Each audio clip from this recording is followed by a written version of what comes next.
고맙습니다. 오늘 보실 말씀 함께 교독하겠습니다. 마태복음 제20장 17절부터 19절 말씀까지. 마태복음 제20장 17절부터 19절 말씀까지 한 절씩 교독하겠습니다. 예수께서 예루살렘으로 올라가려 하실 때에 12 제자를 따로 데리시고 길에서 이르시되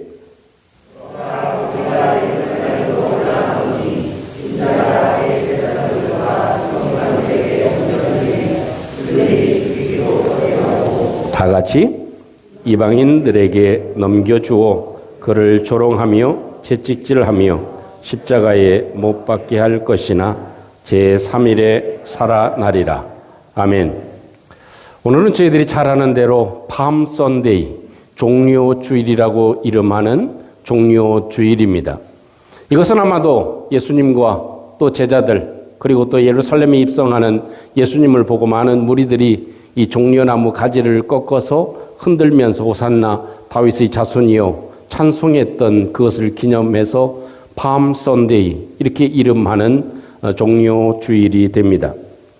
많은 사람이 환호하는 모습이지만 예수님의 마음은 조금 더 다른 것 같습니다. 또 예루살렘에 올라가시는 예수님의 마음은 조금 더 결연하고 또 예수님이 어떤 일을 행하실 것인지에 대한 심각한 걸음이 예루살렘으로 향하는 걸음이었습니다. 사실 예수님은 이미 2000년 전에 예루살렘에 올라가셨지만 그 모습을 보는 저와 여러분들의 삶은 이 시대에도 내가 어떻게 하면 예수님이 걸어가신 예루살렘의 길을 걸어갈 수 있겠는가? 또 예수님께서 걸어가신 그 예루살렘을 향한 그 걸음은 우리들에게 어떤 의미를 지니고 있고 그것은 또한 우리에게 무엇을 요구하고 계신지를 아는 것이 이번 주일이 되어야 될 것입니다. 저와 여러분들은 이 종료주일을 지나면서 또 예수님께서 걸어가신 그 모습을 저와 여러분들이 간직하고 우리의 인생길에도 예루살렘에 올라가는 예수님을 닮아가는 저희들의 걸음이 되어지기를 주님의 이름으로 축복합니다. 그래서 오늘 이 성경을 보면 예루살렘으로 올라가시는 이 예수님의 모습을 보면 목표 지점을 정확하게 지정하고 살아라 하는 말씀을 우리에게 남기는 것 같습니다. 예수님이 예루살렘에 들어가신 것은 분명히 목적 지점이 있었고 또 통과해야 하는 곳들을 예수님께서는 잘 알고 계셨습니다. 예수님은 왜 예루살렘으로 가야만 하는지, 또 그 예루살렘에 가면 어떤 일이 벌어질지, 그리고 그 벌어진 일 이후에 예수님께서는 어떤 일을 당하셔야 될지, 또 그 결과는 어떻게 되어질지, 이것에 대해서 예수님은 소상히 알고 계셨습니다. 그래서 오늘 17절 말씀 보면 이렇게 기록하고 있죠. 예루살렘에 올라가시는 모습, 예수께서 예루살렘으로 올라가려고 작정하셨을 때에 라고 합니다.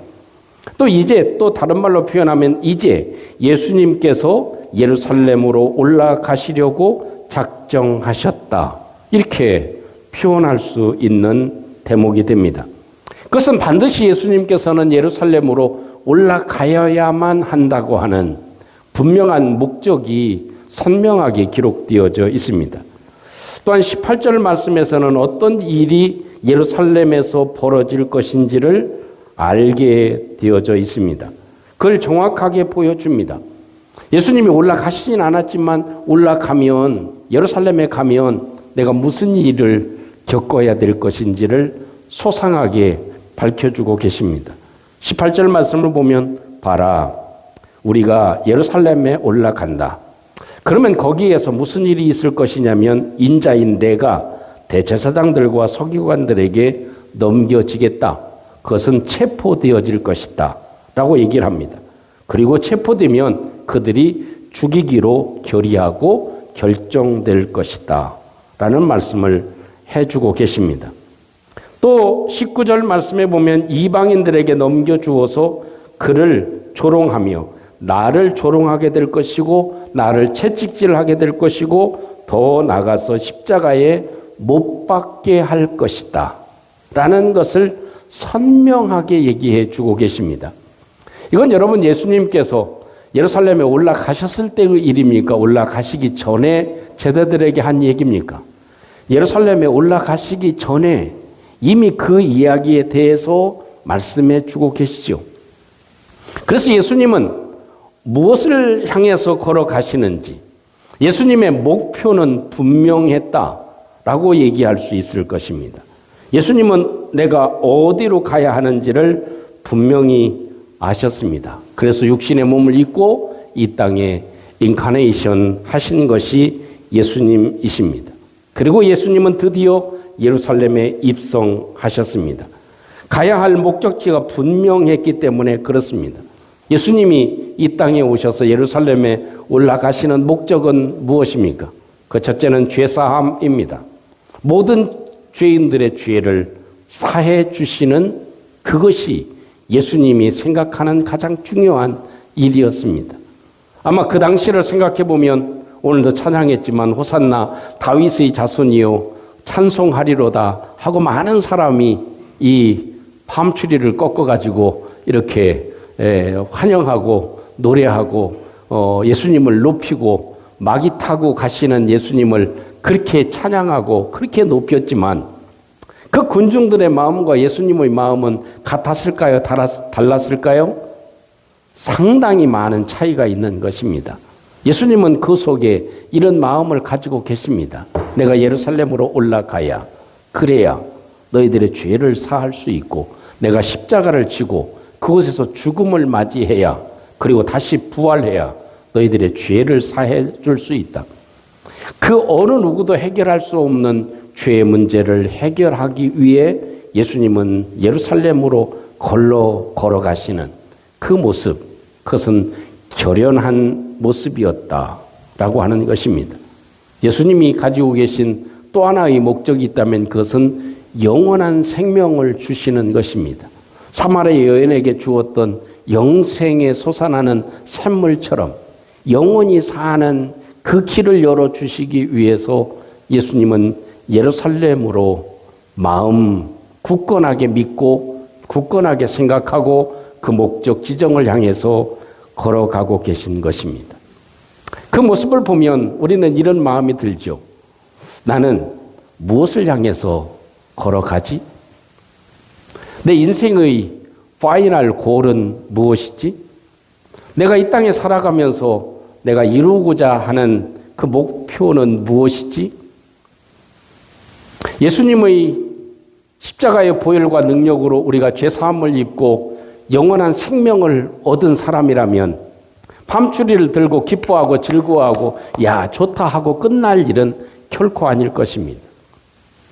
비록 예수님께서 완성하신 그 구원의 은총을 기억하고 밤 선데이를 지나면서 우리는 예수님이 걸어가신 그 길을 다시 한번 조명해 보고 그 길을 의미 있게 받아들여야 될 것입니다. 우리의 삶에는 파이널 골이 있어야 된다는 것입니다. 내가 살아가는 데는 어떤 목적이 있어야 된다는 것입니다. 내가 무엇 때문에 일하고 내가 무엇 때문에 걸어가고 나는 오늘 무엇을 향해서 걸어가고 있는가? 이것이 우리 속에 가져야 될 진정한 질문이고 또 이 시대를 살아가는 예수님의 제자로서의 삶을 살아가는 것이 그 목적을 의식하고 살아가는 것이 되어야 할 것입니다. 사도 바울은 이렇게 말씀합니다. 디모데후서 4장 6절에서 8절에 있는 말씀을 보면 이렇게 사도 바울은 고백합니다. 관제와 같이 벌써 내가 부음이 됐다. 죽을 날이 가까웠다는 것이죠. 나의 모든 기력이 다해졌고 내가 할 수 있는 일이 없는 그런 노쇠졌다 하는 것이죠. 나의 떠날 기약이 가까이 왔다. 내가 선한 싸움을 싸우고 나의 달려갈 길을 마치고 믿음을 잘 지켰다. 이제 후로는 나를 위하여 의의 면류관이 예비되었으므로 주 곧 의로우신 재판장이 그날에 내게 주실 것이니 내게만 아니라 주의 나타나심을 사모하는 모든 자에게니라고 얘기를 해주고 있습니다. 우리 삶의 최종 파이널 골은 주님에게 갔을 때 의의 면류관을 얻고 상급을 얻는 일일 것입니다. 그렇다면 우리가 살아있을 때 그 상급을 얻기 위해서 우리가 무엇을 해야 되는지, 내가 어떤 걸음을 걸어가야 되는지, 어떤 삶을 살아가야 되는지, 그것이 중요하다는 말씀인 것입니다. 여러분, 우리의 삶에는 영적인 내비게이션의 기능이 있습니다. 참된 길을 걸어가는 그 길을 위해서는 우리가 목적 지점을 정해놓고 분명하게 그 길을 따라가는 것이 우리 삶의 가장 소중한 일이 되어질 것입니다. 그래서 이 종려주의를 지나면서 우리가 이 땅에 살아갈 때 하나하나씩 이루고자 하는 목표 지점이 무엇인지 그것을 이루며 살아가는 저와 여러분들이 되시기를 주님의 이름으로 축복합니다. 두 번째는 거침없이 질주하는 힘이 필요하다 하는 것입니다. 예수님의 모습을 보면 주저주저하는 모습이 없죠. 거침이 없습니다. 예수님이 이 땅에 오셔서 십자가를 지실 때까지 또 마지막 한 주간의 그런 과정을 보면 아주 거침없이 예수님께서는 예루살렘으로 가시고 고난 당하시고 십자가를 지시는 모습이 아주 결연할 뿐만 아니라 아주 거침없이 그 길을 향해서 걸어가고 계시다 하는 모습을 우리에게 보여줍니다. 19절의 말씀을 보면 예수님께서 하신 내용을 보면 너무나 참담한 상황이 펼쳐질 것을 이미 예수님께서는 예견하셨습니다. 19절 말씀에 이방인들에게 넘겨주겠고 나를 조롱하게 될 것이고 채찍질하며 십자가에 못 박게 할 것이다. 여러분, 얼마나 참혹한 일입니까? 십자가에 죽는, 총살도 아니고 십자가에 못 박혀 죽는 이 일에 대해서 예수님께서는 알고 계셨습니다. 그러면서도 죽을 줄을 아시면서도 예수님께서는 그 걸음을 멈추지 않고 계시다는 것입니다.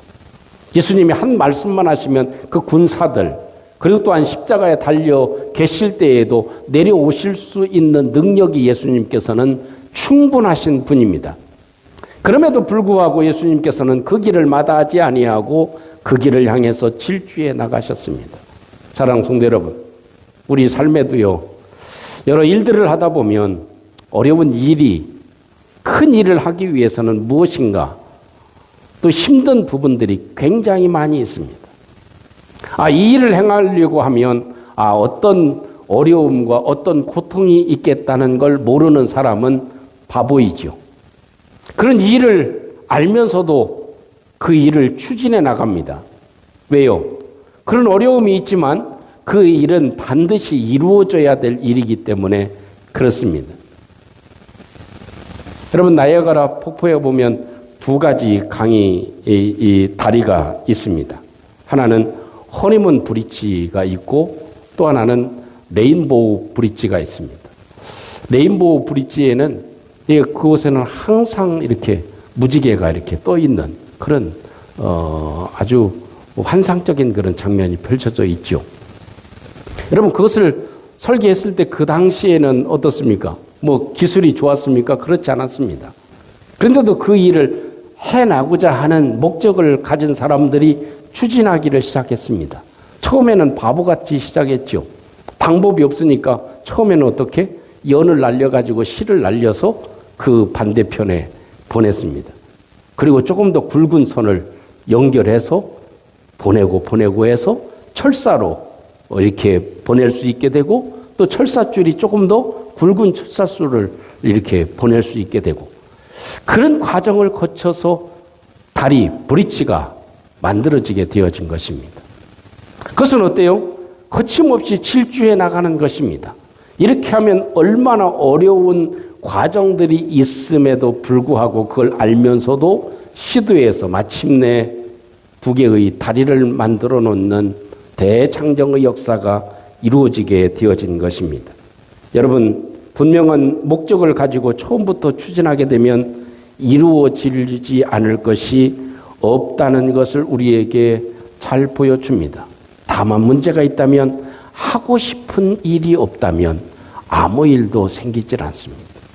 내가 하고 싶은 일이 없고 내가 목표가 없으면 우리의 삶에 아무런 일도 일어나지 않습니다.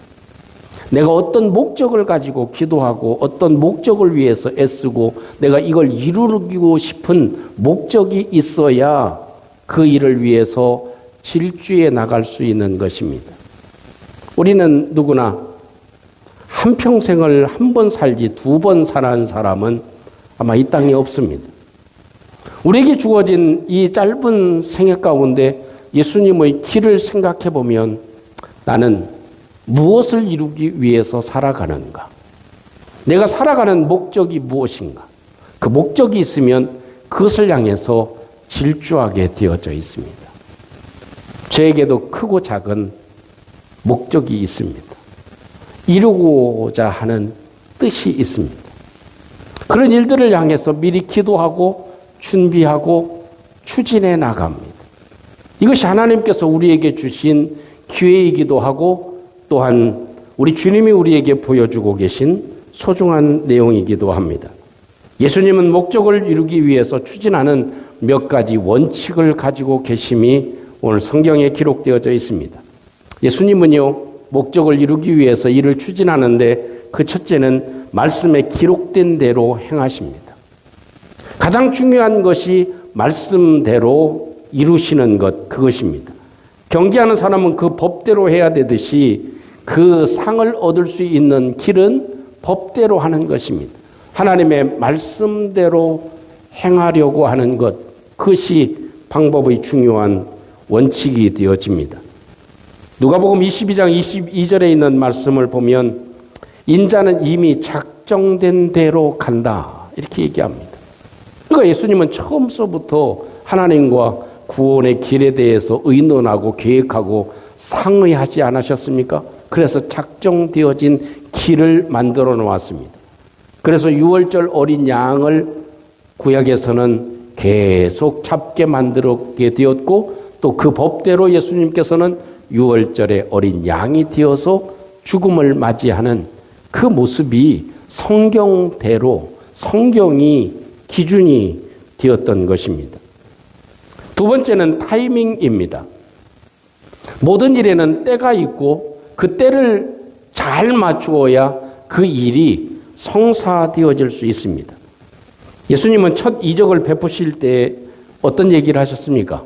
어머니요, 아직 내 때가 이르지 아니했습니다. 지금은 그 타이밍이 아닙니다. 라는 말씀을 예수님께서 해주신 것을 우리는 기억합니다.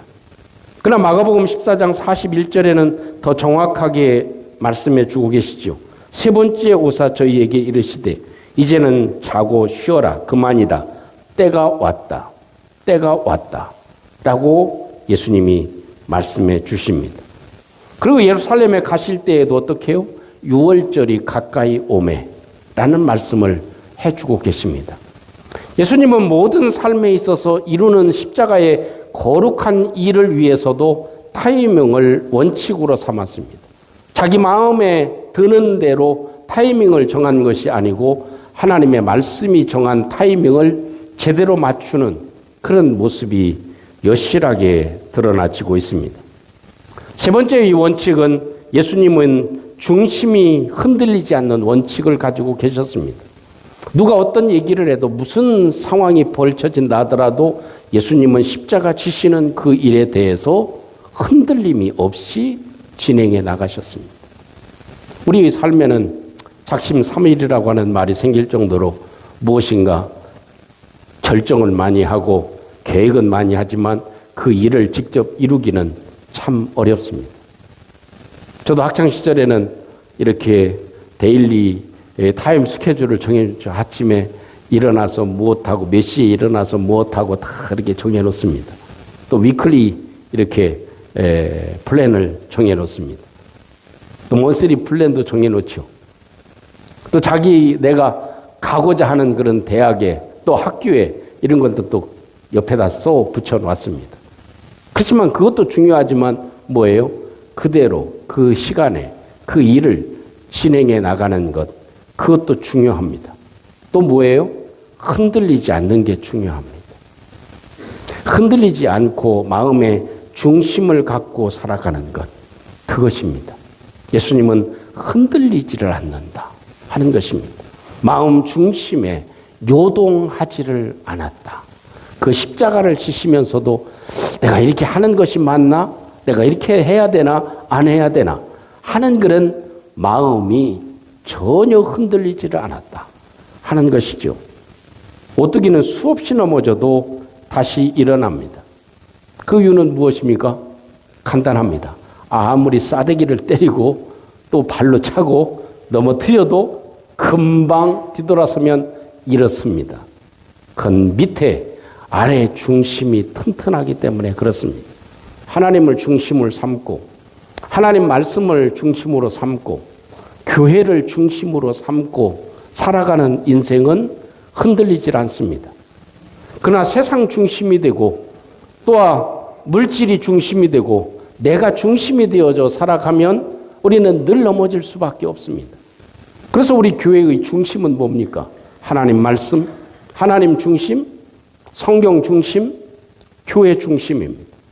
이 중심이 제대로 잡히면 어떤 풍랑이 와도 어떤 일이 생겨도 내가 어떤 일을 시도하고자 진행해 나가도 우리가 흔들리지 않을 수 있다 하는 것입니다. 예수님은 결코 흔들리지 않았습니다. 왜냐하면 하나님의 거룩한 비전을 가지고 계셨기 때문입니다. 제가 어제 그저께 1박 2일로 우리 고신총회 주석을 집필하는 분들과 함께 일을 상의하고 진행하는 시간을 가졌습니다. 그분들을 보면서 우리 교단의 석학들이죠. 우리 신대원 원장님과 또 교수들, 또 은퇴하신 교수들, 그분들 중에 참 최고의 분들이 우리 교단의 주석을 만드는 일이니까 대단히 중요한 분들이 성경에 대해서 박식한 분들이 이렇게 이 일을 감당하고 있습니다. 그분들을 보면서 이런 마음이 들었습니다. 이제 그분들이 잘 쓸 수 있도록 이제 컨트롤해야 되는 일을 진행하고 있는데 그분들을 보면서 이런 생각이 들었어요. 야, 그분들의 대화와 또 함께하는 그런 일들 가운데 저분들은 목적이 참 분명하다. 그리고 자기가 매일마다 해야 될 일에 대해서 얼마나 철저하게 하고 있는지를 다시 한번 알게 되었습니다.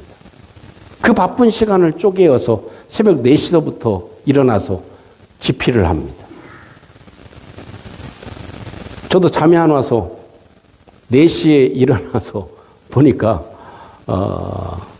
할 일이 많죠. 그래서 이제 원고 기사 줘야 될 것도 정리해 놓고 그리고 또 5월달 시도 써가지고 보내야 될 상황이 되고 해야 될 일들이 이게 쌓여져 있죠. 그런 것들을 식사 전에 처리를 해 놓았습니다. 자, 중요한 것은 무엇이냐면 세상의 중심을 이루고 있는 그분들, 우리 교단의 중심을 이루고 있는 그분들의 모습을 보면서 성경을 집필하고 주석하는 그 일을 엄청난 일을 맡은 그분들을 보면서 아, 저렇게 목적의식이 분명하구나. 또한 하고자 하는 그 일에 대해서 이 책을 집필하는 게 얼마나 어려운 일입니까? 그래서 어느 분은 성경을 새롭게 쓰셨는데 그걸 7년, 8년에 걸쳐서 완성해 놓았습니다. 참 어마어마한 대작이었습니다. 상상할 수 없는 대작이었습니다. 물론 그분의 실력이 중요하죠. 히브리 또 헬라어 아주 완벽하게 능통하게 하시는 분이고 그것을 그 뜻을 정확하게 아시는 분이죠. 성경을 히브리어로 줄줄 읽는 그런 분들이 책을 쓰십니다. 그러면서도 불구하고 참 끈기 있게 몇 년에 걸쳐서 그 일을 해내고야만은 이런 모습을 보며 감동을 받지 않을 수가 없었습니다. 여러분, 예수님이 바로 그런 모습을 우리에게 보여주고 계십니다. 한번 목적을 세우시고 죄인을 구원하고 영생을 주시고자 하는 그 목적을 향해서 예수님이 걸어가시고 계신 이 모습을 저와 여러분들이 간직하고 이 시대를 살아감으로 예수님을 닮아가는 저와 여러분들이 되시기를 주님의 이름으로 축복합니다. 우리 함께 오늘 말씀을 기억하고 예루살렘으로 가야 승리하는 길임을 예수님은 아시고 그 길을 걸어가십니다. 우리는 마냥 기뻐하고 즐거워할 일이 아니고 이 밤선데이를 맞이하는 이유가 무엇이겠습니까? 내가 살아가는 삶의 고를 정하는 것이 필요하다는 것입니다. 그것 가지고 흔들리거나 또 좌절하거나 낙심하지 아니하고 그 고를 향해서 그 목적을 향해서 끊임없이 중심을 가지고 추진해 나가는 일입니다. 거침없이 그 일을 진행해 나가야 반드시 그 일이 진행되어질 수 있음을 예수님이 우리에게 직접 보여주고 계신 것입니다. 두 가지 질문이 있습니다. 당신은 인생을 한번 살아가면서 무슨 골이 있습니까? 무엇을 이루고 싶은 것이 있습니까? 그것이 우리의 첫 번째의 질문이 되어질 것입니다. 두 번째의 질문은 당신의 중심은 얼마나 견고합니까? 하는 것입니다. 한번 마음 먹었다가 쓰러지거나 좌절하거나 낙심하고 차가운 바람만 불면 우리의 마음이 변신하는 마음이 아니라 나의 마음은 얼마만큼 중심이 견고한가 하는 것을 다시 한번 점검해서 우리의 남은 삶이 더욱더 우리 주님의 역사를 따라가는 은혜가 있게 해 주시옵소서. 잠시 한번 기도하는 이 아침이 되시기를 원합니다. 함께 같이 기도하겠습니다. 자비로우신 우리 아버지 하나님, 은혜를 감사합니다. 오늘도 주님께서 이렇게 예루살렘으로 올라가시는 이런 작정한 길을 걸어가시는 이 모습을 보며 우리의 삶을 돌이켜봅니다. 다시 한번 주님의 은혜와 역사심을 따라 주님을 닮아가는 저희들 되게 해 주시옵소서. 주님 이름으로 기도합니다. 우리를 위해서 예루살렘을 향해 결단하며 걸어가신 주님의 모습이 우리의 마음에 선하게 하여 주시고 또 그 모습을 따라가는 저희들 되게 해 주시옵소서. 예수님 이름으로 기도합니다. 아멘.